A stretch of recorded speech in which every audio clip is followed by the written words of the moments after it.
Sou Alisson Gratão, profissional de recursos humanos há alguns anos já. Tive a oportunidade de começar no RH em empresas do agronegócio, aqui no Mato Grosso, e hoje atuo ainda no RH do agronegócio, mas numa empresa que está sediada em Goiânia. Mas estou em Cuiabá hoje, estou no Mato Grosso, né? A pandemia me ajudou, eu vim para casa, estou trabalhando desde março do ano passado em casa, eventualmente indo para o escritório corporativo em Goiânia. Bom, Alisson, profissional de RH, vim de outras companhias, comecei minha carreira no Sebrae Mato Grosso aqui há alguns anos atrás, prefiro não comentar quando. Depois tive uma experiência na Ambev, trabalhei por quase 5 anos na Ambev, trabalhei em Vivo, TIM, e caí no RH, na época em Nova Mutum, trabalhando com o Grupo Vanguarda, talvez alguns de vocês tenham conhecido. Hoje é a Terra Santa Agro, e passei por algumas empresas desse meio e hoje estou no Grupo Sinagro. Então, talvez alguns de vocês conheçam o Grupo Sinagro de Primavera do Leste, porque nasceu em Primavera do Leste. É uma empresa matogrossense que está completando 20 anos esse ano, mas a partir de 2018 sofreu um processo de reestruturação muito forte. A empresa passou por sérias dificuldades, teve que se adaptar.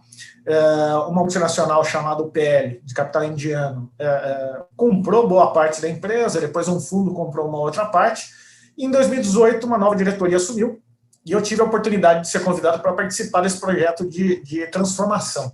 E eu costumo dizer que o Papai do Céu me deu um presente que eu não imaginava, porque quando eu aceitei o desafio de ir para lá, eu tinha um cenário completamente diferente do que de fato seria o meu trabalho lá nessa empresa. E hoje eu sou muito feliz de ter a oportunidade de praticar aquilo tudo que a gente estuda, tem vontade, mas nem sempre tem abertura ou possibilidade de fazer. Então eu fico muito feliz de poder compartilhar com vocês um pouco dessa experiência, porque não é uma experiência teórica, é uma experiência prática. O que eu vou compartilhar com vocês aqui agora é o que a gente conseguiu fazer até agora, no que diz respeito à gestão de performance do time do Grupo Sinagro. Eu sei que aqui no meio tem pessoas de RH de empresas do agro e de outros segmentos, tem gente que provavelmente nem do RH mas está querendo conhecer um pouco mais. Então, sintam-se muito à vontade para a gente fazer o que eu costumo chamar de bate-papo. A intenção não é ser uma aulona do Alisson, que o Alisson vai falar do começo ao fim, no final vocês levantam a mão e fazem pergunta. Pelo contrário, acho que somos todos profissionais, de certa maneira, experientes em recursos humanos ou em algumas outras áreas, e todos nós temos condições de contribuir, seja contribuindo com algum complemento, ou com perguntas, ou de qualquer outra forma. Então, estamos num bate-papo, estamos em casa. Eu, pelo menos, me sinto em casa. E eu acho que é assim que a gente tem que ser até o final. Bom, se alguém quiser fazer um comentário, vamos. Se não, vamos para o assunto, né? Que eu acho que a gente tem uma horinha para aproveitar. Assunto tem para dedéu. Meu medo é extrapolar demais o horário e cansar vocês. Podemos seguir já? Então tá. Bom, vou dividir minha tela. Eu estou com 2 monitores. No monitor eu vejo a apresentação que eu vou compartilhar com vocês e na outra eu vejo vocês. Então, se porventura, de alguma forma, eu não conseguir acompanhar uma reação ou cair a apresentação, vocês, por favor, me dão um sinalzinho, tá? Deixa eu compartilhar minha tela, só para tentar deixar isso tudo... Ô Alisson, enquanto você organiza aí, só um detalhe, você prefere que a gente vá lançando as perguntas no decorrer da apresentação, ou você prefere que deixe tudo para o final? Não, faz a pergunta quando der vontade, porque senão então, passa fechou. A chance e a gente perde a vez. Perfeito. Tá bom. Acho que é muito rica essa participação de todo mundo. Perfeito. Tá? Não se sintam acanhados. Outro ponto importante é que, poxa, todos nós já trabalhamos hoje quase que o dia todo e estamos aqui nesse serão até um pouco mais tarde, deixando a família um pouquinho de lado, com um interesse comum, que é dividir conhecimento. Né? Então, eu, de certa maneira, vou tentar contribuir, mas da mesma forma que vocês, também espero aprender um pouco desse grupo. Então, de novo, reforçando, não deixem para perguntar no final. Levanta a mão na hora, interage. Se eu perceber que está tomando muito tempo, eu vou frear e a gente toca até um horário que seja adequado para todo mundo, ok? Vamos lá. Um joinha, né? A pergunta mais falada da pandemia. Estão vendo minha tela? Né? Dá um joinha aí só para saber. Estão vendo a apresentação em PowerPoint? Ok, né? Muito bem. O Jean me ligou no comecinho do ano, me fazendo uma proposta de participar desse encontro com vocês e me provocou com relação ao tema. E, claro, né? A gente podia falar sobre um monte de coisas, mas o que seria, de certa maneira, útil para o grupo de RHs do Mato Grosso e que, na minha visão, eu teria boa condição de falar sobre, né? E me veio esse assunto, que é como avaliar a performance quantitativa e qualitativamente. Esse não é um assunto novo, eu já participei de alguns encontros falando sobre isso, mas acredito que para esse grupo, pouquíssima gente já deve ter participado de algum encontro em que eu tratei desse assunto. Então, espero poder contribuir. Mas vamos lá, só contextualizando, tá? Vou começar projetando esse slide. Vou pensar um pouquinho. Ayrton Senna tinha um bom desempenho como profissional, né? Acho que é inquestionável. Alguns de vocês talvez não tenham conhecido ele trabalhando, né? Mas o pessoal da minha geração, com certeza. Mas já deve ter ouvido falar desse cara, né? Então, um bom profissional? Sim, né? Podemos falar que sim. Legal. Unânime isso. É um bom profissional? Competente?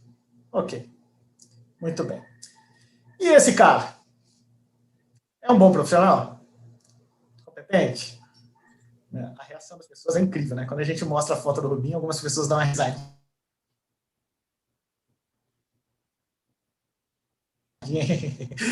É um baita profissional, mas é alvo de chacota, porque a gente atribui a ele um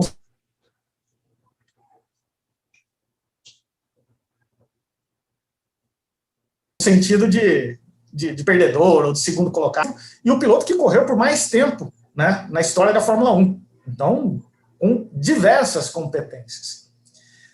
Só que na empresa da gente, muitas vezes a gente acha uns Rubinhos espalhados por aí. Né? Tem gestor que chama o segundo colocado de perdedor, porque não aceita um resultado ou um comportamento que não seja o melhor possível. E isso acaba influenciando a forma como nós tratamos os talentos dentro da companhia. Então, antes até de eu seguir, quem aqui, por favor, levanta a mãozinha se não tiver com a câmera aberta, ou levanta a mão de verdade se tiver com a câmera aberta. Quem tem na empresa onde trabalha um processo de avaliação de desempenho formal acontecendo, né, que já tem no modelo? Ok. Posso entender que boa parte de vocês tem, quase metade da empresa, trabalha em empresas que têm um modelo de avaliação de performance. Ok. Por que esse assunto me salta aos olhos? Por que esse assunto eu considero interessante? Porque mesmo que não exista um processo de avaliação de desempenho formal estabelecido na empresa, ele acontece. Porque se ele não é formal, ele é informal. Toda empresa tem um processo de avaliação fluindo. A questão é, qual é o critério que a gente usa? Quando eu trouxe as duas fotos, do Senna e do Barrichello, eu estava provocando com relação a isso. Qual é o critério? Quais são os parâmetros que nós vamos utilizar para avaliar uma pessoa que é, vamos dizer, um bom desempenho para um mau desempenho? Como é que a gente distribui essa avaliação? Se o processo não está formalizado, vai do valor de quem está avaliando. Vai daquilo que o avaliador considera como importante. Mas entenda, na empresa que vocês trabalham, vocês conduzindo, alguém conduzindo ou não, existe um processo de avaliação. A questão é saber como que a gente controla ele. Como é que a gente cria regras justas ou um processo que traga um resultado útil para a empresa. E é isso que a gente vai tentar tratar aqui, ok? Tranquilo até aqui? Está cortando a ligação? Não sei se a internet está atrapalhando ou não. Estou tocando aqui. Pode ir, Alisson. Ele dá alguns piques, mas a gente entende o contexto. Se atrapalhar muito, a gente te avisa. Tá. Se estiver realmente ruim, é só dar um grito aqui que a gente tenta fazer alguma coisa. Mas vamos lá. Vamos entender as bases para se montar um processo de gestão de performance. A intenção de mostrar esses slides é tentar construir para as empresas que não têm um modelo de avaliação formal, os caminhos para que vocês consigam implementar. E para aquelas empresas que já têm um modelo, para vocês poderem avaliar se ele está mais adequado ou não com as melhores práticas sobre isso. E a primeira coisa que a gente tem que falar é que o processo de avaliação ele tem que estar atrelado à estratégia do negócio. Só aí a gente já tem um problema. Nem sempre o RH participa da estratégia do negócio. Aliás, raríssimas são as vezes em que o RH é envolvido na definição da estratégia do negócio. Isso, às vezes, é porque o perfil dos proprietários da empresa não permite, ou porque não tem orçamento para gastar com RH, sabe? Seja lá qual for o motivo, é muito comum que, infelizmente, a nossa área não seja envolvida na definição da estratégia. Só que eu costumo falar que tem um motivo principal. Se você é um profissional de RH de uma empresa que não participa da definição da estratégia, talvez o problema seja você. Porque esse espaço a gente conquista.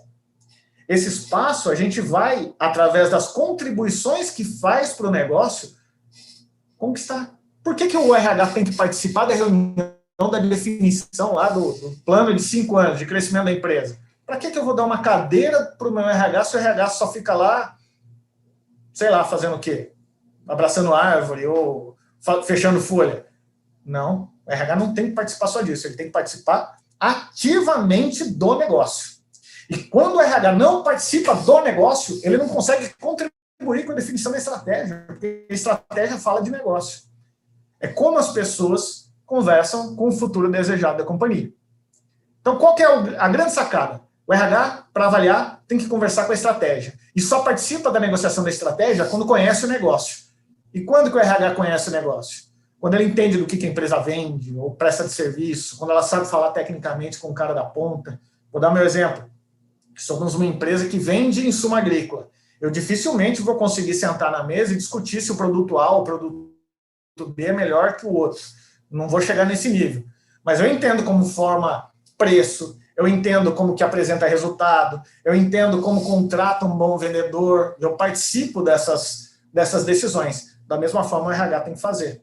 E aí, com esse conhecimento, as sugestões e as interferências que o RH faz vão passar a ser mais ouvidas. E sendo mais ouvidas, tem a oportunidade de participar da estratégia.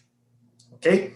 Mas vamos lá. Talvez alguns de vocês não estejam nem habituados a falar sobre estratégia. E aí eu trouxe uma visão geral sobre o que faz parte dessa definição de estratégia. Quando a gente pega os manuais lá da Qualidade Total, década de 80 ainda, né? A gente vê a estratégia muito presente nesses 3 primeiros pilares aqui, missão, visão e valores. Quando a gente contrata uma consultoria de gestão estratégica, a primeira coisa que eles vão fazer é olhar para isso daqui. Qual é a missão? Né? O que a gente está fazendo aqui? A empresa nasceu para quê? Nasceu para matar a fome na Zâmbia. Não, jovem, seria ótimo se você fizesse isso, mas não é o teu negócio. A empresa nasceu para vender chinelo, mas está preocupada com algodão doce. Lamento, não é o seu negócio. Nossa missão é aquilo que a gente faz e tem o propósito de fazer. Visão é onde a gente quer chegar. De novo, como é que eu vou avaliar se a performance da minha equipe está me levando para a visão de futuro se eu não conheço a visão de futuro? É de onde a gente quer chegar. Porque aí a gente vai afinando o instrumento o tempo todo para que as pessoas envolvidas no processo ajudem a empresa a chegar nesse objetivo maior que ela tem. E, geralmente, essa visão de futuro olha para 5 anos, algumas empresas falam de mais, outras de menos, mas, via de regra, a maioria delas fala de planos de 5 anos. Quando a gente fala de valores, deixa eu botar o pointer aqui, que aí a gente vai facilitar. Quando a gente fala de valores, a gente começa a entrar numa seara que já não é tão bem trabalhada. Valores são aqueles comportamentos que não se abrem mão. E eu estou falando de comportamentos fortes, valores. Vamos pensar, honestidade. Honestidade é um valor. Eu não abro mão de honestidade. Só que da mesma forma que eu, como pessoa física, eu tenho meus valores, a empresa, como um CNPJ, tem os valores dela. E o que o RH faz? Mede a compatibilidade dos valores pessoais com os valores da organização, na hora de recrutar, na hora de demitir, na hora de avaliar. Por quê? Se eu, Alisson, tem um valor chamado honestidade, mas a empresa não dá muito bola para isso, não adianta. O meu valor é incompatível com o valor da empresa. E o que a gente tem que fazer sempre é entender se esses valores pessoais e os da empresa são compatíveis. Porque eles não precisam ser iguais, mas eles têm que ser toleráveis. Vou dar um exemplo. Eu trabalhei na Terra Santa, como eu comentei, e durante um período, nós dividimos o escritório, alugamos uma parte do escritório que a gente tinha lá em Nova Mutum para o Odebrecht. E nós fizemos isso um pouquinho antes de estourar os problemas que todo mundo já sabe quais são. E o escritório seria a base da Odebrecht para a duplicação da BR, que até hoje não saiu, né, duplicação, mas seria a base para a estrutura administrativa deles. Então, estava cheio de gente lá. E um dia estourou o problema da Lava Jato, chamaram todos os funcionários que tinham acabado de mudar para a cidade lá e demitiram todo mundo. Foi um momento super tenso. E aí desmobilizaram toda a estrutura e foram embora. No que eles se mudaram, eu tive a oportunidade de andar ali pelo escritório e achei uma revista institucional deles, lacrada ainda, eu guardo ela até hoje. Eu acho que ela está aqui. Peraí. Ela está por aqui, essa aqui. Está aqui, ó. Essa revista eu achei lá. E olha que legal. Em algum lugar por aqui, eu não vou achar, eu devia ter pensado nisso antes, mas em algum lugar aqui tem um relato do presidente falando de honestidade, ética, coerência. Que legal, né? Fecharam o escritório, demitiram um monte de gente que tinha acabado de se mudar para Nova Mutum e praticamente quebraram, pode-se dizer isso, porque não foram fiéis aos valores que eles tinham. Porque os valores estavam lá escritos, está no manual, está aqui a revista até hoje, estou guardado aqui para isso. Mas eles não foram fiéis. E as pessoas que foram para lá? A maioria delas acreditava nesse valor. Só que não era um valor concreto, era um valor de fachada, pelo visto. Não era, pelo menos, compartilhado com a alta liderança. Enfim, nós temos que nos preocupar com esses valores. O nosso método de avaliação tem que passar por isso também. Aí a gente entra um pouco mais, tecnicamente falando, no RH, que é quando a gente fala de competências. Algumas empresas passam pelo processo de mapeamento de competências. E esse mapeamento de competências, ele pode ser bem superficial, ele pode entrar num nível de detalhe absurdo. Traduzindo, eu posso identificar, por exemplo, com base na estratégia, quais são as competências gerais que a empresa precisa encontrar no seu time para que aquela visão de futuro seja atingida.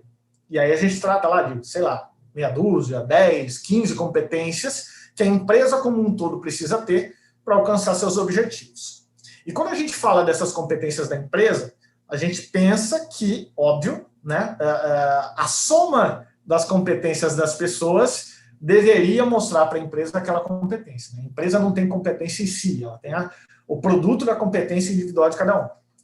Só que se a gente olha para competências gerais, assim, a gente pode não ter um nível de detalhamento afinado. Vamos pensar assim, as competências que eu espero do pessoal de vendas são muito diferentes das competências que eu espero do time financeiro.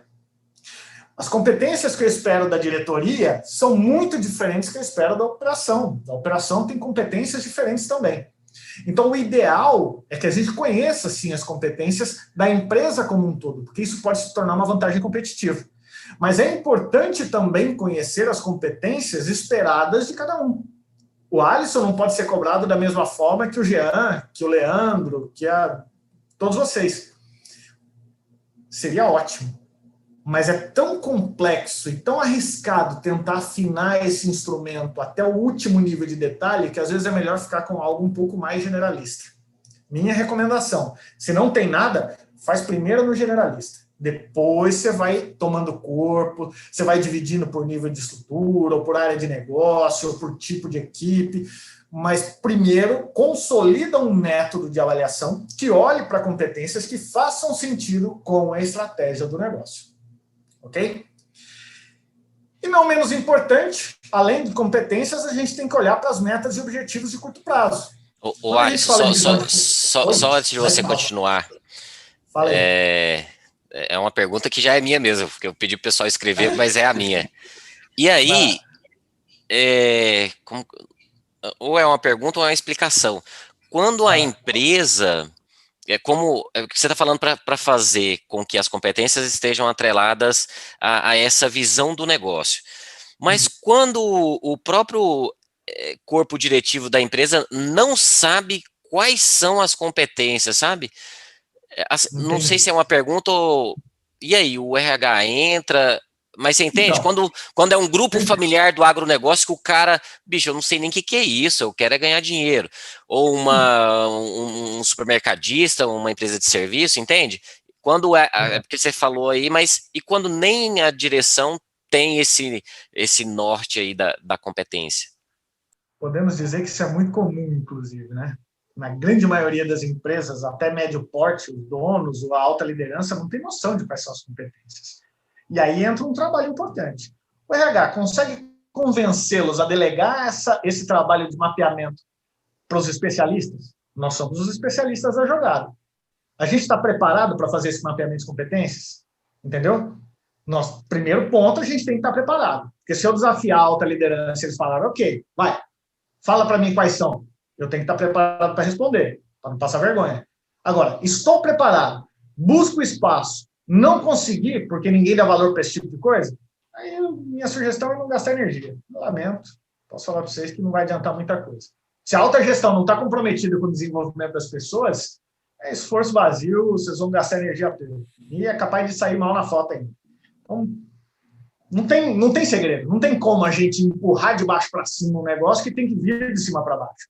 Hoje, como eu comentei, né, eu me sinto um privilegiado, porque o corpo diretivo, o comitê executivo, que a gente chama, do Grupo Sinagro, entende que isso aqui é vital.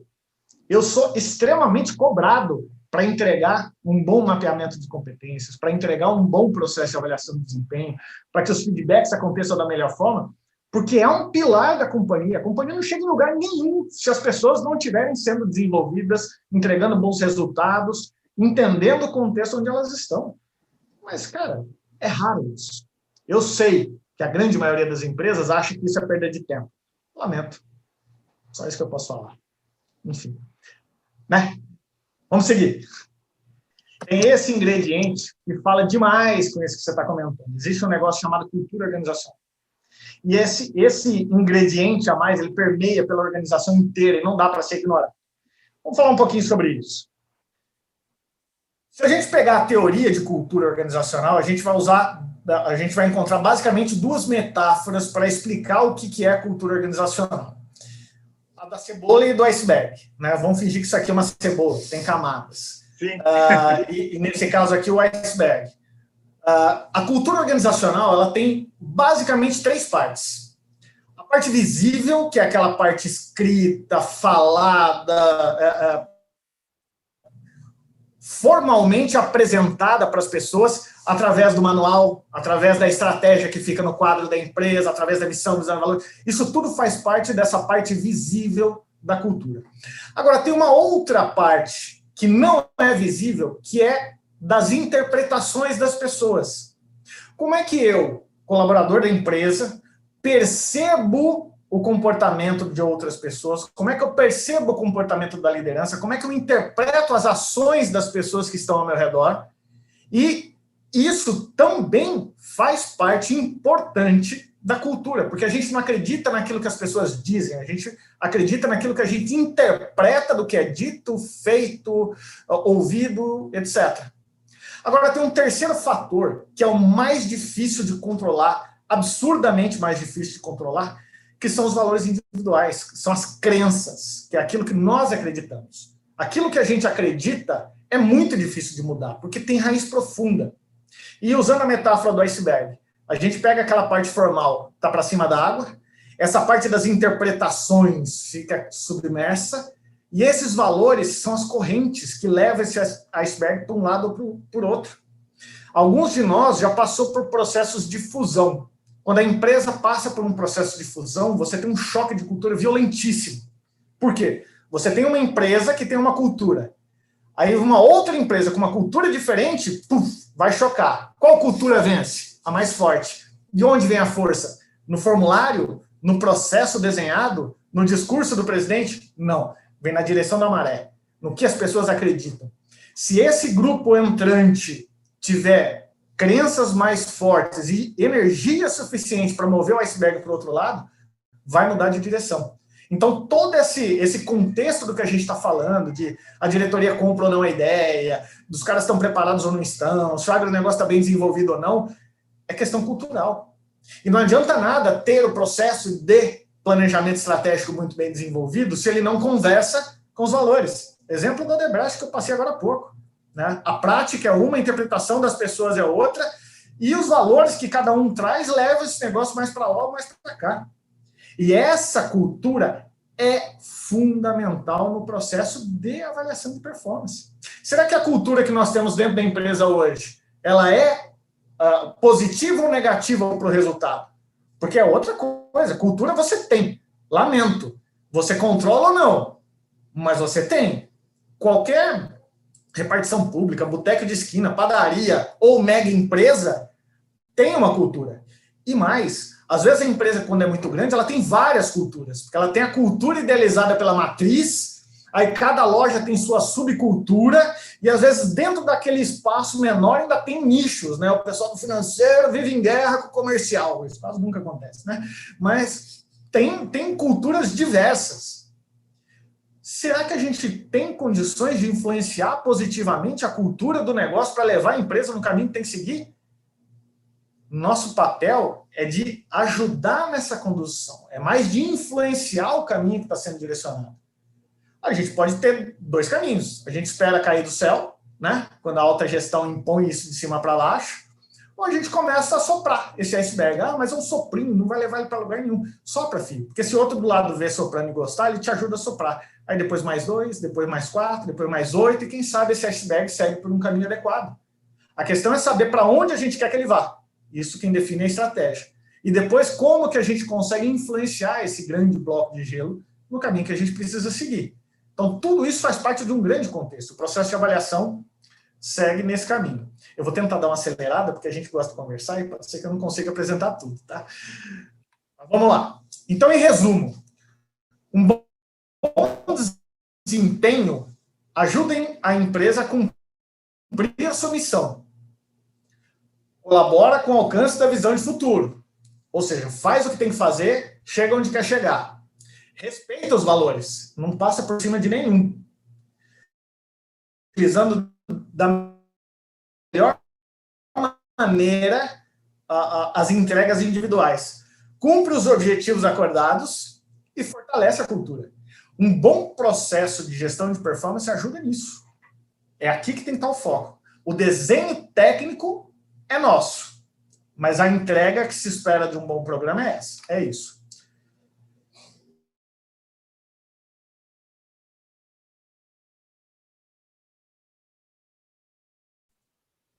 E, ao mesmo Alisson, é difícil até de começar. Eu acho que congelou tudo que você falou desse pessoal. Você pode recomeçar? Vamos lá. Nesse slide ou no anterior? Nesse. Ok, então vamos lá. Muito bem. Então, este é um exemplo do ciclo de gestão da performance. E eu costumo dizer ciclo porque ele não tem começo, ele não tem fim. Ele é um ciclo mesmo, que antes de terminar já começou outro. Antes de terminar um, já começa o outro. Mas ele passa por atividades o ano inteiro para a cada ciclo de ano, ou a cada safra, no caso do agronegócio, ou a cada ano fiscal, dependendo da atividade que você opera, você tem mensurações. E aqui eu estou falando de abrir objetivo, de acompanhar a entrega no meio do ano desses objetivos, chegar no final, você medir competências, medir resultados, calibrar, dar feedback, montar um PDI, abrir novos objetivos e começar tudo de novo. Tá? Então, o ciclo de gestão de desempenho, de gestão de performance, ele passa por várias etapas, mas ele está sempre girando, ele não pode parar. O que, no máximo, a gente faz é apertar um parafuso aqui, outro ali, muda uma competência, mexe com um método de avaliação, usa 90 graus, usa 180, usa 360, mas o ciclo não pode parar. Porque a partir do momento que você para de coletar informação, você passa a ter uma gestão subjetiva. O objetivo principal do processo de avaliação de performance é te alimentar como RH e alimentar a alta gestão da companhia com informações para identificar talentos, para identificar bons potenciais, identificar necessidades de correção de rota. Então, todo o ciclo de gestão da performance, ele tem que te trazer informações. Ele só serve para isso. E se você interrompe o ciclo, você para de obter informação. Aí você passa para o achismo, que é o que a grande maioria das empresas faz hoje, avalia com base naquilo que acha que tem que ser avaliado. Como é que a gente faz isso? E aqui eu quero trazer um pouquinho do meu exemplo, e já fazendo um disclaimer, né? Não é o único, não é o melhor, é o que eu estou praticando hoje, dadas as circunstâncias que eu tenho hoje, mas acredito que pode ser útil para a grande maioria de vocês também, tá? Primeiro passo, se vocês quiserem colocar um processo de gestão da performance para rodar bem no negócio de vocês, se preocupem primeiro com essas 3 coisas. Definir metas, ou seja, eu preciso avaliar o que as pessoas têm que me entregar. Escolha competências. Ah, mas eu não sei escolher competências. Cara, eu vou falar o jeito mais simples. Pega uma lista de 50 no Google, que você deve ter lá um monte de material assim, escolhe. Escolhe lá, 10, 15, escolhe. E começa a avaliar. Depois você vai afinando isso. Ah, mas não é assim, Alisson, que tem que fazer. Não é mesmo não. Mas você tem um processo melhor? Se não tem, faz assim. Só não fica parado esperando cair do céu. De alguma forma, vocês vão ou contratam uma consultoria especialista nisso para fazer, conversa com profissionais que sabem fazer esse mapeamento, ou conversa com seus diretores, monta a listinha, né? 30 competências aqui das que você acha que são as mais legais. Aí pede para o seu diretor lá e faz, dessas aqui, escolhe 10. Aí vai no outro, escolhe mais 10. Aí vai no outro, escolhe mais 10. Consolida e vê as mais votadas. Aquela, vai ter 80% de chance de dar certo. Comece escolhendo competências. Definiu as metas, escolheu as competências, desce o cabelo e mete o pau, avalia. Está na mão. Ah, como é que avalia? Google ensina tudo. Não tem complicação. Não precisa inventar a roda. É fazer. Ok? Ah, isso é complicado, é nada. Vocês dão conta. Vamos ver? Eu coloquei o fluxo que eu uso, tá? Esse é um fluxo, tá letrinha miúda, depois nós vamos compartilhar um PDF com essa apresentação, não precisa ficar preocupando em anotar. Se o Jean não passar depois, vocês dão um cascudo nele. Mas olha só.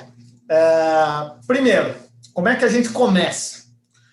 O RH envia um arquivo com a orientação para as avaliações. Então, preparem um arquivinho mostrando, gestor, nós vamos começar nosso primeiro ciclo de avaliação de performance da nossa empresa. Eu preciso que você preste atenção nisso, e nessa data eu me entregue tal coisa. A internet está dando sinais de preocupação. Vocês estão me ouvindo bem? Tá indo, né? Beleza. Aí, nós do RH, né, como gestores do grupo de avaliação, a gente alinha com os avaliadores a entrega das avaliações dos subordinados. Você já ensinou ele como é que faz, já mostrou a ferramenta, e ferramenta pode ser sistema ou formulário no papel, não importa. O importante é coletar os dados. E aí vocês vão definir um prazo. Me devolve aqui a avaliação que vocês fizeram. Depois o avaliador vai fazer a avaliação... explicar direito, né? Aqui a gente geralmente faz a avaliação das competências. Fulano tem, sei lá, habilidades de negociação, ou visão sistêmica, como é que é o desenvolvimento da comunicação, isso são competências. Depois ele faz a avaliação do resultado de o que e como. Aqui tá trocado aqui. Primeiro, assim, acontece ao mesmo tempo, tá? Metas e competências. O avaliador faz a avaliação de metas e de competências. E devolve isso para o RH, que consolida os resultados preliminares. Então, o RH tem o papel de consolidar. Então, às vezes eu tenho o time de vendas 1, time de vendas 2, equipe do financeiro, o RH junta esses dados. Por quê? Porque depois, o gestor do grupo de avaliação e o RH agendam uma reunião de calibração. E aqui eu começo a entrar num negócio que eu falo que é o pulo do gato. E pouquíssimas empresas fazem o que a gente chama de processo de calibração. Vocês lembram lá no começo que a gente usou o exemplo do Senna e do Barrichello? O Jean acha o Senna um cara incrível. Mas o Barrichello, quando mostra a foto, ele dá uma risadinha e fala, é o pé de chinelo, né? Então, o sarrafo do Jean é lá em cima. O da Diane, a Diane é mãezona. A Diane ama todo mundo, ela nunca vai avaliar mal o Rubinho. Macha, o Rubinho é gente boa, é 10 para os dois, é do Semi e do Rubinho. O Jean, o sarrafo é alto, a Diane, o sarrafo é baixo. Como é que a gente alinha isso? Né? O Alisson precisa ser avaliado dentro de uma matriz que converse com o alinhamento da empresa e não do Jean ou da Diane. E aí entra a reunião de calibração. A reunião de calibração faz o seguinte: vem cá, Jean, vem cá, Diane, vem cá, Emilton, senta aqui na mesa e nós vamos dar uma reanalisada nas avaliações que vocês fizeram das pessoas que são subordinadas a vocês. Então, o Jean é chefe do Zezinho, a Diane é chefe da Mariazinha, e assim por diante. E a Diane vai dar pitaco na avaliação do Zezinho, o Jean vai dar pitaco na avaliação da Mariazinha, para entender se esse sarrafo foi respeitado. Porque o que é muito comum? Líderes que são mais exigentes exigem mais dos seus subordinados. E quando a gente vai montar aquela matriz 9-in-box linda que a gente ouve falar na teoria, acaba que um cara que às vezes é um baita de um talento foi mal avaliado. E ficou pior do que um cara da equipe da Diane, que é uma cega do caramba. O que a gente, como RH, tem que fazer? Gente, eu concordo, Jean, com o seu sarrafo, ok? Tá bom, sua avaliação está certíssima, não quero mudar. Mas no 9-in-box eu vou trazer esse cara aqui para esse outro quadrante, porque não dá para a gente considerar o desempenho dele pior do que o Zezinho da Diane. Então vamos trocar aqui, vamos levar esse cara para um quadrante melhor? Vamos entender que esse cara tem um potencial maior, ou que tem uma entrega melhor, coisas desse tipo, e vamos montar um plano de desenvolvimento para esse outro colaborador aqui, que apesar de ter sido bem avaliado em competências, não entregou um bom resultado, e assim por diante. Né? Vamos falar sobre isso daqui a pouquinho mais um pouco.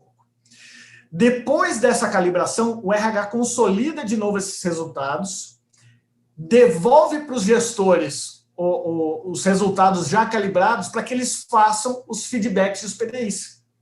Então, por exemplo, o Jean vai dar feedback para o Zezinho falando, te avaliei dessa forma, nessa competência, daquela forma, naquela outra, seus resultados foram assim, e na calibração, lá na reunião com os outros gestores, a gente entende que você está neste quadrante do 9-in-box e isso significa tal coisa, tal coisa e tal coisa. E aí agora, dando esse feedback, vocês têm a oportunidade de montar o plano de desenvolvimento individual, que nada mais é do que o que a gente pode fazer esse ano para que no ano que vem sua avaliação seja ainda melhor. Né? Então, o que principalmente o colaborador vai fazer, porque o PDI é dele, eu pelo menos entendo dessa forma, né? Quando eu monto o PDI de alguém, eu estou entregando para ele o caminho das pedras para que ele se desenvolva. Né? A partir desse momento, ele consegue melhorar o seu desenvolvimento. Feito esse feedback, esse PDI, a pessoa tem o ano inteiro para se desenvolver naquelas competências, seguindo aquele caminho traçado, para que no ciclo do ano seguinte, ele tenha um resultado daquelas competências melhor. E depois, finalizado esse feedback e o PDI, aí sim, já abre os objetivos do ciclo seguinte. Ok? Vou tentar, nesse slide aqui, dar uma resumida no mais ou menos do que eu estou falando. Nós temos duas avaliações que têm que ser consideradas. A avaliação do que, ou seja, metas quantitativas, e aqui o mínimo de subjetividade possível, e o como a pessoa entrega, competências. É muito comum a gente promover pessoas batedoras de meta, mas que não necessariamente apresentam boas competências. Existem profissionais que são entregadores absurdos, entrega tudo que o dono da empresa quer, mas deixa corpos pelo caminho. Não consegue formar time, não consegue entregar um resultado consistente por muito tempo, porque competências não é um grande forte. Ele pode ser forte nas competências técnicas, ele pode ser forte numa negociação ou numa comunicação, mas às vezes fica carente em outras competências. E o contrário também, pessoas queridíssimas, pessoas nice guy, gente boa, todo mundo ama estar junto, mas não entrega nada de resultado. Está lá só para garantir um ambiente descontraído para o trabalho. Não resolve. Essas duas coisas, essas duas dimensões precisam ser avaliadas. Uma sozinho não leva a empresa muito para frente. Pode contribuir 1 ano, no máximo 2, mas se não tiver consistência, não é sustentável.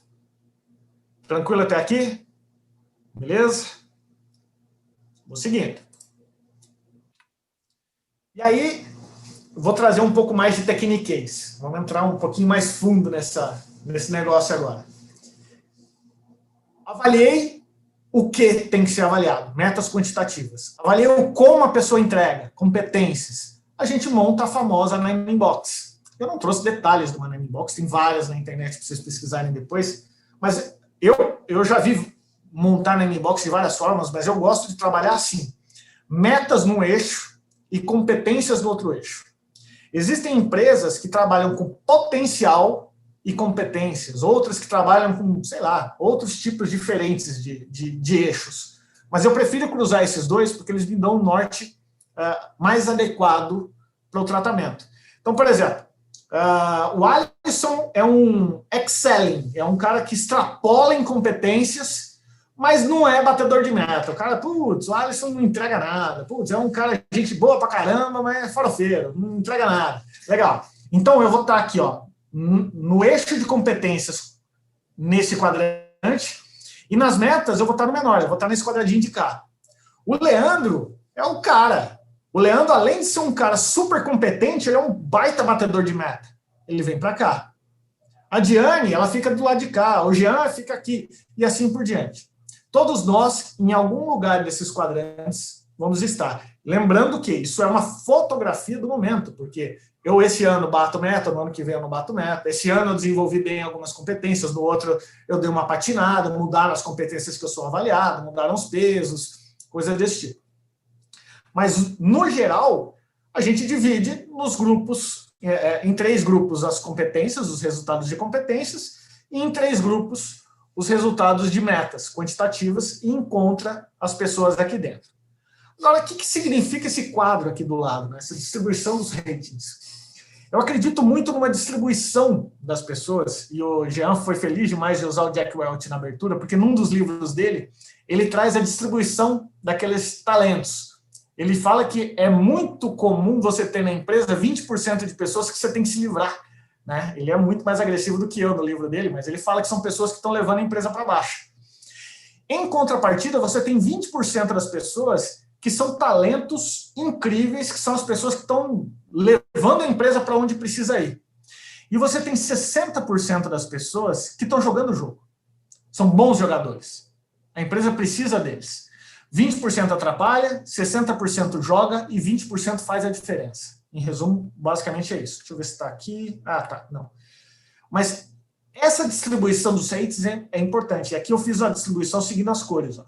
Quem faz parte desses 20% aqui, geralmente, de novo, tá? Isso é o jeito que eu costumo fazer. Se vocês forem procurar nos livros de RH, talvez esteja um pouco diferente. Mas é um jeito que eu já acredito que funciona, já pratico ele há algum tempo, e já vi em algumas outras empresas sendo praticado também. Então, as pessoas que no Nine Box apareceram nesses 3 quadrantes, elas são geralmente os 20% de talento que a gente quer. Nessas 3 do meio aqui, o azul e os 2 amarelinhos, são essas 2 colunas. 60% da galera vai estar aqui. E nessa parte de baixo, geralmente é a galerinha do mal aqui, né? Galerinha do mal não coloquem isso, por favor, apaguem isso depois, tá? Não é a galerinha do mal. São as pessoas menos favorecidas com os resultados desse ciclo de avaliação. Ficou melhor. Mas olha só, quando vocês forem montar o Nine Box, vocês vão ver que isso daqui não faz o menor sentido. O menor sentido. Vai ter 60% das pessoas aqui, 20% aqui, sei lá quantos aqui. Aí entra o processo de calibração. Eu acho que eu coloquei isso num slide aqui. Não coloquei. Enfim. O processo de calibração é forçar a curva. E aí, de novo, se tiver alguém um pouco mais habituado com esse processo, vai falar, poxa, Alisson, mas está caindo em desuso forçar a curva, porque isso não é natural, etc. Não vou chegar nesse nível. Entendam, eu acredito no forçar a curva quando a gente não tem um processo de gestão de performance ainda maduro. Depois de 15 anos fazendo isso daqui, você já pode falar de não forçar a curva. Mas enquanto esse processo não está na cultura do negócio, não é natural, eu ainda recomendo forçar a curva. O que é forçar a curva? Nós pegamos a avaliação dos subordinados do Jean, da Diane, do Leandro, do Alisson, de todo mundo, e distribuímos a galera aqui no Nine Box. Feito isso, a gente vai descobrir que tem pessoas que estão em quadrantes que talvez não seja o mais adequado. Aí nós vamos discutir, o cara que está aqui no azul, poxa, vamos levar ele para esse verde aqui? Porque faz sentido, é um cara que foi avaliado como ok em competências, mas o cara é alto nível, ele é muito melhor do que os outros que estão aqui. Não, então vamos trazer esse cara para cá. Pô, mas aí, agora, a nossa curva de grandes talentos está muito grande, eu tenho que tirar a gente daqui. Vamos ver, de todo mundo que está aqui nos quadrinhos verdes, quem são as pessoas que eu ficaria mais confortável de trazer para o azul? Ou para os 2 amarelos da ponta? E assim a gente vai movimentando essas pessoas. Eu pego aquele grupo dos grandes talentos, que tem que ser próximo de 20%, e vou filtrando as pessoas. Eu vou tirando dali pessoas para que a gente chegue no final com a curva forçada, mostrando quem são os 20% da empresa que levam a empresa para frente. Quem são os 20% da empresa que estão custando resultados ou estão custando competências. E aí a gente vai fazendo a manobra. Para que isso, Alisson? Para que serve isso? Porque o investimento que eu vou fazer nessas pessoas é um. O que eu vou fazer com essas pessoas é outro. E o que eu vou fazer com essas é outro. Eu posso chegar à conclusão de que tem gente aqui que já está indo para o 3º ciclo e não sai do lugar. Aí, meu amigo, lamento. Nós não somos uma empresa filantrópica. Já tentou salvar o cara? Montou PDI? O cara correu atrás do PDI? Ou ele só lembrou do PDI na avaliação do ano seguinte? Nem correu atrás daquele desenvolvimento? Trata o cara. Da mesma forma aqui. Tem cara que está aqui e esses caras vão ser extremamente assediados pela concorrência. Extremamente. Porque são batedor de meta e são talentosos, são muito competentes. E aí, você vai pagar igual você paga a galera aqui do meio? Tua estratégia de remuneração tem que conversar com isso daqui. Você tem remuneração variável? Não tem? Então, se fizer, olha para essa turma. E eu não estou falando de gente de cadeira alta, não. Eu estou falando de gente que entrega na cadeira que está. Porque o ciclo de gestão da performance não olha potencial de futuro, não olha o que a gente chama de plano de sucessão, né? Aonde a pessoa pode chegar no futuro. Não, olha a cadeira que ela está. Geralmente, as pessoas que estão aqui já estão preparadas para desafios maiores. Como é que você segura essas pessoas? Dá mais desafio. Entrega um projeto na mão delas. Entrega alguma coisa que outros não conseguem resolver. Às vezes não precisa nem dar dinheiro.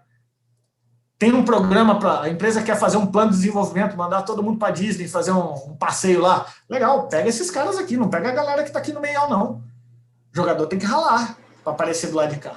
E a partir do momento que as pessoas sabem que são justamente avaliadas, elas vão pensar 2 vezes antes de sair do negócio. É muito comum pessoas desistirem da empresa onde a gente trabalha porque se sentem injustiçadas. Só que a partir do momento que você avalia e calibra para ter um sarrafo equidistante ali, ou equivalente para todo mundo, a partir do momento que você dá um bom feedback e mostra onde que essa pessoa pode se desenvolver, e a partir do momento que você começa a recompensar aqueles que a empresa acredita que são realmente os melhores desempenhos, quem está do lado de cá começa a acreditar, não, esses caras não estão de brincadeira, não. Esses caras sabem jogar. Eu vou ficar aqui, porque se eu for trabalhar naquela outra empresa que vai me pagar mais, daqui 2 anos eu estou lá engavetado porque eu não converso bem com a cultura daquela empresa. Eu prefiro ficar aqui, porque aqui eu tenho oportunidade de crescer com o meu esforço. Então, todo esse processo, ele conversa com retenção. Ele conversa com resultado. Ele conversa com remuneração. Ele conversa com um monte de outras coisas. É base. Então, se não faz um processo de avaliação, ou melhor, se não conhece os critérios para fazer uma boa avaliação, você está tendo um monte de iniciativa isolada que pode não estar se conversando. E é isso que as pessoas percebem que está errado. Às vezes a gente trabalha em empresas que cara, esse negócio é maluco. Um dia decide uma coisa, outro dia decide outra, as coisas não têm nexo. É promovido o cara que é mais amigo do chefe, é demitido o outro que falou uma verdade. Caraca, vamos olhar para isso daqui. Isso aqui faz sentido, isso funciona. Acreditem, funciona. Aqui é um pouco dessa distribuição que eu falei, né? Esses 20% aqui geralmente são os talentos Alisson, que a gente tem na companhia. Alisson, a Ellen suspendeu a mãozinha dela, eu acho que ela quer fazer uma pergunta, tá? Mete bala, jovem. Pergunte. Boa noite a todos. Boa Obrigada, noite. Diane, obrigada, Alisson. Ainda, só para colaborar aí com a Nine Box, a curva forçada, que eu acho que ela é imprescindível no processo, principalmente porque, às vezes, né, para evitar até as combinações de avaliação, de ter uma avaliação equivocada, né, você forçar essa curva para a realidade, né, cruzando metas com comportamento, né, vai fazer com que você realmente seja fiel realmente ao comportamento e às entregas aí do colaborador, né? E eu compartilharia, né, uma prática que nós realizamos aqui no Indústria Qual Trabalho, né, que nesse quadrantezinho onde tem o laranjinha, onde tem a performance parcial, né, a gente tem aí até o primeiro ano, você ficou nesse laranjinha. No segundo ano, se você continuar nele, aí a gente enquadra naquele percentual de que a pessoa não se enquadra realmente nas entregas da companhia, né? A pessoa realmente está ali excelente em comportamento, está excelente em meta, tem oportunidade em um comportamento ou meta, né? Trabalhamos com essa segunda chance. Eu acho, né, interessante também contribuir aí com essa visão, Alisson. Te agradeço demais. Você me lembrou de um negócio importante que eu não comentei. É muito comum em algumas empresas, quando vai começar um processo de implantação desse, de gestão de performance, a gente querer premiar os melhores resultados com dinheiro. Não caiam nessa cilada. Por quê? Para a gente atrelar remuneração variável com processo de gestão de competências, você tem que ter um processo muito maduro. Porque, senão, um gestor que quer dar um cala-boca no funcionário que vive reclamando de salário, ele vai fazer uma avaliação de competências ruim, falsa, para dar um cala-boca no cara com um prêmio no final do ano. Não entrem nessa cilada. Minha sugestão. Eu não deixei, a empresa queria dessa forma, eu consegui influenciar, pelo menos por enquanto, para que não se misturasse as coisas. Processo de gestão de performance tem a ver com carreira e não remuneração diretamente. Eu não vou premiar com um salário a mais no final do ano quem tiver nos quadrinhos verdes. Não caiam nessa cilada. Eu não vou aumentar o PPR em 20% daqueles que foram melhor avaliados. Não caiam nessa cilada. Primeiro, façam as pessoas acreditarem no processo, porque o processo tem que ser bom para elas, tem que ser bom para o desenvolvimento da carreira delas. Depois, quando esse processo já estiver muito bem estruturado, aí ok. Aí vocês podem falar de premiar alguma coisa ou usar o que algumas outras empresas fazem. O que eu mais vejo é a empresa que usa a remuneração atrelada a competências, ela acaba tendo pessoas que não deveriam ter uma boa avaliação de competências sendo bem avaliadas. E não é essa a informação que a gente quer buscar. Tá? Vamos lá. Então, aqui eu trouxe aqui uns slides do como a gente força a curva, né? Então, a gente pega lá os... Acho que não faz sentido eu entrar nesse nível de detalhe aqui agora com vocês, porque... Mas nisso aqui eu não posso me furtar de falar. Aqui só para exemplificar, tá? Para falar que eu não disse nada. Aqui é um modelo do como fazer, por exemplo. Aqui eu peguei um Zezinho que foi avaliado nas metas como performer, está na coluninha do meio, e em competência também como performance, está na linha do meio. E aí, no processo de calibração, a gente quer manter ele como PE, o de baixo. Será que esse cara que apareceu como excelling em competências é um cara acima da média mesmo? Será que na calibração a gente traz ele para um PE aqui também? Então, no final das contas, é simples. A gente pega o resultado de tudo, consolida os dados e faz apontamentos. Isso aqui é no Excel. No Excel dá para fazer. É só ter um pouquinho de habilidade e paciência. Tá? Então, basicamente, isso aqui, no final, a gente olha a distribuição dos ratings, né, das notas, de acordo com essa distribuição do 20, 60, 20. Agora, essas regras de ouro são fundamentais.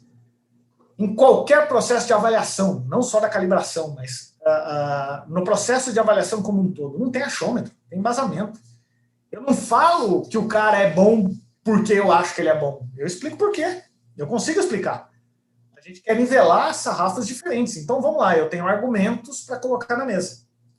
Outro detalhe, a calibração ela é consensual. Eu não posso chegar numa mesa de calibração, eu, Diane, Jean, Leandro, e, sei lá, falando sobre vocês, e depois lá no final eu vou dar o feedback para, sei lá, estou vendo a Adriana. Oi, Adriana. Eu vou dar o feedback para a Adriana e falar assim, ó, eu te avaliei como excelling, mas o Jean lá na hora da calibração não concordou, a Diane também não, e eu acho que você é fera, mas eles não concordam, então você ficou mal aqui. Cara, se fizer isso, você está dando um tiro no pé. Só pode levantar da mesa da calibração depois que todo mundo concordar com os argumentos. Porque eu tenho que concordar com os argumentos do Jean, eu tenho que concordar com os argumentos da Diane. E esse consenso tem que imperar, porque aí não é a opinião do Alisson, não é a opinião do Jean, não é da Diane. É o consenso. E isso serve para o desenvolvimento de cada um. Ok? Outro detalhe importante. Nesse processo de avaliação, a gente olha o último ciclo, e não a história. Pô, o Jean é um cara fora da curva. Esse ano ele não bateu meta, mas ele é um cara fora da curva. Não, eu vou subir o resultado dele aqui, porque todo ano ele bate meta, só esse ano que ele não bateu. Esquece, filho. Não bateu meta, tchau. Corre atrás do ano seguinte. Esse ano ele não bateu meta. Esse ano o comportamento foi inadequado. Então, é isso que a gente avalia. É o último ciclo. Okay? Outra coisa importante, pelo menos dentro do grupo Sinagro, a gente fala muito sobre isso. Nós acreditamos na distribuição do 20-60-20. Ah, Alisson, mas e se der, sei lá, 25, 55, 20? Ok, eu não estou falando disso. Eu estou falando de que, às vezes, vem um processo de calibração em que tem 10, 80, 10. Não. Vamos trazer uns carinhas para o lado de cá, vamos trazer outros para o lado de cá. A gente acredita que isso acontece. E esses grupos de calibração geralmente são de 20, 30 pessoas, tá? Não dá para fazer com muita gente, que senão a reunião não acaba nunca, mas grupos menores também fica difícil de fazer essa curva.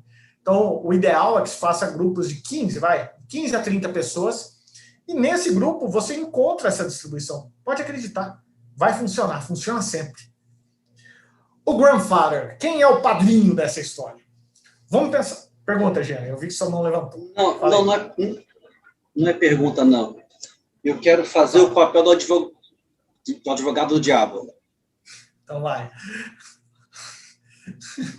Tá no mudo. Você consegue finalizar em 5 minutos? Consigo, prometo. Grandfather, quem é o grandfather? É o mediador da conversa. Então pensa assim, eu sou o diretor da indústria, a Diane é a gerente de produção e o Jean é o funcionário dela. Então a Diane avaliou o Jean.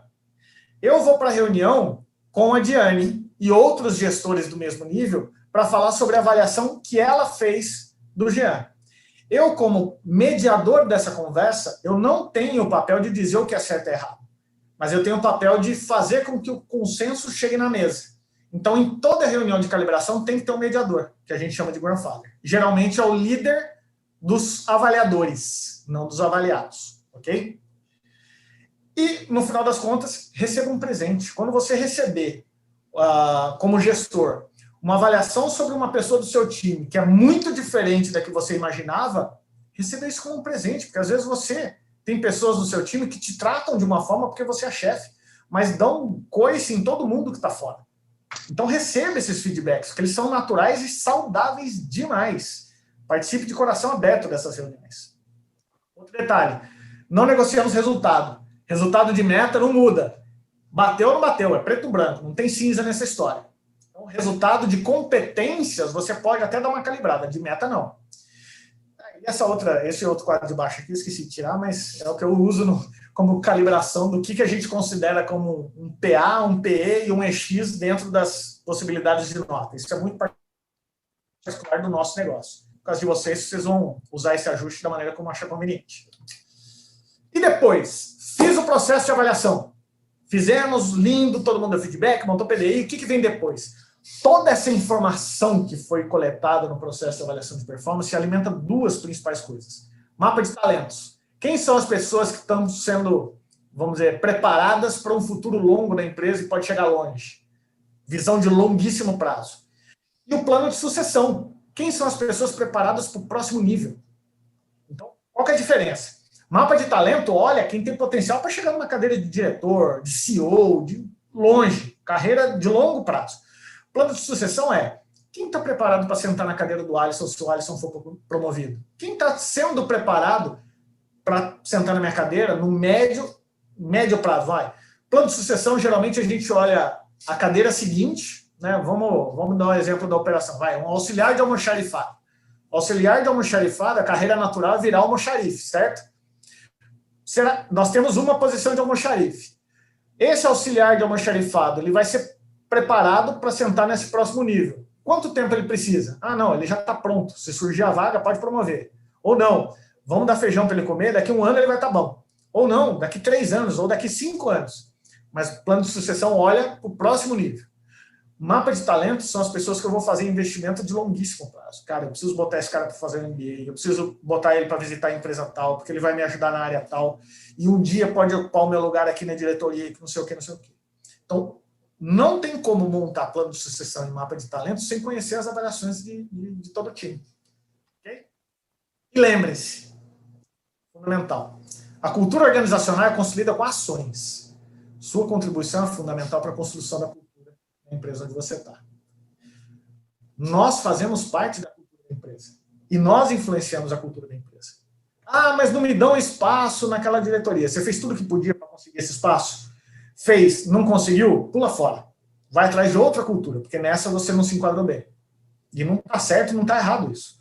Mas vai procurar o seu espaço. O seu CPF é mais importante que qualquer CNPJ. Qualquer. Se nessa cultura onde você está, você não tem o espaço merecido, procura outra. Agora, às vezes você não conseguiu conquistar esse espaço. Faça uma auto-reflexão. Tá bom? Acho que eu consegui em menos de 5 minutos. Muito obrigado. Perguntas? Eu acho que nem cabe abrir para perguntas aqui, porque a gente ainda tem algum assunto.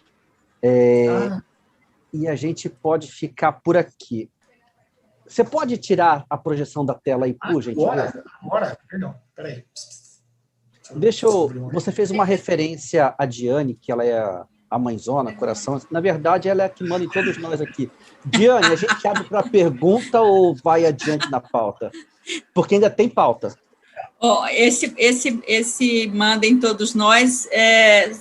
Eu até pintei meu cabelo para não aparecer tão branco assim, né? E para esta live em especial, para não ficar com cara de vozona. Jean, eu tenho impressão, eu vou falar a minha impressão, tá? Eu tive gente até que nem abordou aqui na mensagem, abordou no meu WhatsApp, parabenizando você, Alisson.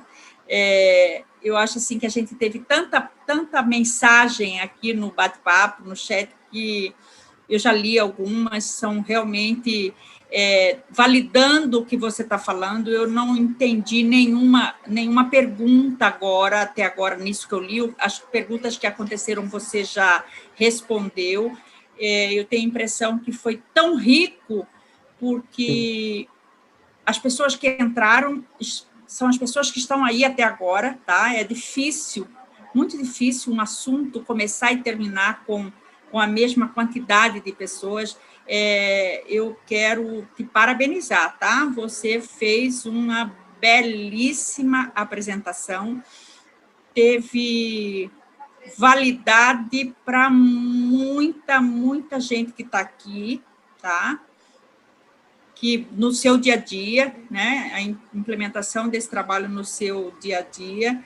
Eu não sei, Jean, acho que se alguém quiser fazer uma pergunta bem especial, fica à vontade. Tá. Não vai caber tempo para isso aqui. Uhum. Alisson, a Diane, eu faço das palavras delas as minhas palavras para te agradecer, para te elogiar. Para quem não sabe, ontem eu escrevi para o Alisson, eu falei assim, Alisson, é o seguinte, eu estou prometendo para todo mundo que você não vai dizer o que fazer, mas como fazer. Posso garantir a promessa? E aí ele estava em reunião, não respondeu, foi nada, né? E eu falei, manda assim mesmo. E você realmente nos deu uma panorâmica muito bacana do como fazer tudo isso, e até por conta disso vou te fazer um convite daqui a alguns segundos. Mas deixa aí para minha pauta rapidinho aqui. Eu estava acompanhando a quantidade de pessoas presentes no dia de hoje, e nós tivemos, se eu não errei a contagem aqui, nós chegamos a 48 participantes. Eu quero, com isso, dizer o seguinte, nós estamos, enquanto um time, fazendo a coisa certa, atuando junto e trazendo boas pessoas para as nossas lives. E o mérito disso também é do teu nome, que é um nome muito forte no mercado. Então, gratidão aos nossos diretores, aos nossos conselheiros, aos nossos voluntários e a você, Alisson. Eu tenho entrado em lives pelo Instagram da vida aí, que às vezes eu entro, tem a pessoa no andar de cima, a pessoa no andar de baixo falando, e eu sou o terceiro. Eu falo assim, meu Deus, como é que eu saio daqui agora, né? E eu fico ali para não ficar chato para mim nem para a pessoa. E nós estamos aqui com 47, 48 pessoas. Então, gratidão a todos vocês que estão ajudando a construir isso. Queria fazer um segundo agradecimento aqui, que é para Graciele Pizar. Não a consultora, não a coach, mas a diretora do ICF. Eu nem sei se ela ainda está aí ou não. Aqui, ela sorrindo aqui. Está dando tchauzinho para a gente. Gratidão, Graciele, por você estar aqui conosco. Gratidão, você estar aqui enquanto profissional, ser humano maravilhoso que você é, e trazendo junto o ICF. Então, gratidão por você estar aqui. Alisson, agora o que eu quero falar é para você. Eu tenho conversado com a diretoria. Todas as seccionais da BRH, elas fazem eventos gratuitos e eventos pagos. No tocante a evento pago, a gente ainda não sabe o que fazer, como fazer, quem chamar, mas a gente sabe que é uma prática normal e dá um bom público. Amadureça a ideia, não é para responder agora, mas veja se você tem disponibilidade, interesse de conduzir em 12 ou 18 horas com a gente como implantar um Nine Box, como fazer, como construir, do zero até um entendimento bacana. Só para você ter uma ideia, as secções estão fazendo cursos de duração de 16 horas, então são alguns encontros aí. Você despertou interesse no tema, pelo menos em mim, eu achei que ele é cabível para os RHs. Fica a semente para você amadurecer e não precisa responder agora. Mas se você falar, Jean, estamos dentro, já tem gente aí. E aí, nós estamos montando o calendário. Daqui a 14 ou 15 dias, mais ou menos, nós teremos nada mais, nada menos do que com a gente, com a Elizabeth. Ela vai estar com a gente, a Elizabeth Garcia, que é RH da Coca-Cola. Ela estará conosco daqui a 15 dias, e eu vou passar a palavra para ela poder fazer uma breve fala para nós do que vai acontecer daqui a 2 semanas. É contigo, Elizabeth. Beth, para os amigos. Bom, primeiro queria parabenizar o Alisson, a apresentação foi super bacana, adoro participar quando tem como e não somente o que, então você trouxe para a gente a regra do jogo, como funciona, como montar, muito legal. Dava para ficar aqui uns 3 dias com você ensinando para a gente como fazer. Mas, dia 15, também tem um grande desafio, e aí, aumentou mais ainda a responsabilidade depois dessa apresentação super bacana do Alisson, mas eu vou falar sobre um tema que está bastante atual, que é sobre o teletrabalho, né? A gente, com a pandemia, se desafiou por segurança das pessoas, a colocar os nossos funcionários em atividades administrativas para trabalhar home office, e na nossa empresa a gente começou a construir uma política de teletrabalho. Era uma modalidade que a gente não explorava antes e trouxe para a gente muitos desafios, muitos questionamentos que a gente não tem resposta para todos, e eu vou contar muito com vocês para a gente descobrir aqui, né, fazer um grande bate-papo, porque a gente não sabe tudo sobre o assunto, e vai ser muito interessante construir juntos com vocês, que é uma plateia, assim, fantástica. Eu agradeço o Jean e o convite a toda a BRH Mato Grosso. Gratidão, Beth. E aí, sim, para finalizar, se vocês gostaram deste material que o Alisson projetou, para quem está naquele grupo de WhatsApp que a gente tem falado, vai para lá, nós iremos postar este material lá. E se alguém ligar para você, Alisson, manda para mim e fala assim, não, fala com o Jean, é lá no grupo do WhatsApp, tá bom?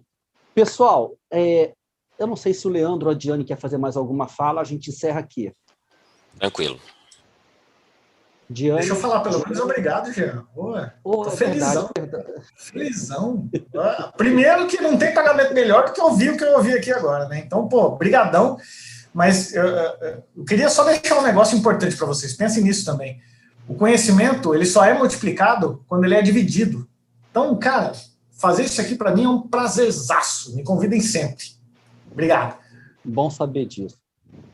Meus queridos diretores, meus queridos conselheiros, queridos voluntários e querido amigo Alisson, gratidão a todos vocês que estiveram conosco aqui até agora. Para quem não jantou, que nem eu, bom jantar. Para quem vai fazer outras coisas, boas outras coisas. Fiquem com Deus e até o dia 15 com a nossa querida Beth falando sobre teletrabalho. Tchau. Tchau, pessoal. Boa noite. Boa noite. Até mais, galera. Obrigado por terem ficado até agora. Tchau, tchau.